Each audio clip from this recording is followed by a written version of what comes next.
கடவுளுடன் காலை வணக்கம். புனித மத்தேயு எழுதிய நற்செய்தி 6ஆம் அதிகாரம் 7 முதல் 15 வரையுள்ள இறைவார்த்தைகள். அக்காலத்தில் இயேசு தம் சீடரை நோக்கி கூறியது: நீங்கள் இறைவனிடம் வேண்டும் பொழுது பிற இனத்தாரைப் போல பிதற்ற வேண்டாம்.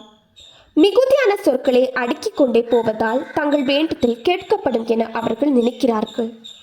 நீங்கள் அவர்களைப் போல் இருக்க வேண்டாம். ஏனெனில் நீங்கள் கேட்கும் முன்னரே உங்கள் தேவையை உங்கள் தந்தை அறிந்திருக்கிறார். ஆகவே நீங்கள் இவ்வாறு இறைவனிடம் வேண்டுங்கள்: விண்ணுலகில் இருக்கிற எங்கள் தந்தையே, உமது பெயர் தூயதென போற்ற பெருக. உமது ஆட்சி வருக. உமது திருவுள்ளம் விண்ணுலகில் நிறைவேறுவது போல மண்ணுலகிலும் நிறைவேறுக. இன்று தேவையான உணவை எங்களுக்கு தாரும். எங்களுக்கு எதிராக குற்றம் செய்தோரை நாங்கள் மன்னித்துள்ளது போல் எங்கள் குற்றங்களை மன்னியும். எங்களை சோதனைக்கு உட்படுத்தாதையும் தீயோரிடமிருந்து எங்களை விடுவியும். மற்ற மனிதர் செய்யும் குற்றங்களை நீங்கள் மன்னிப்பீர்களானால் உங்கள் விண்ணக தந்தையும் உங்களை மன்னிப்பார். மற்ற மனிதரை நீங்கள் மன்னிக்காவிடில் உங்கள் தந்தையும் உங்கள் குற்றங்களை மன்னிக்க மாட்டார். இது கிறிஸ்துவின் நற்செய்தி. இந்த நாள் இனிய நாளாக அமைய வாழ்த்துக்கள்.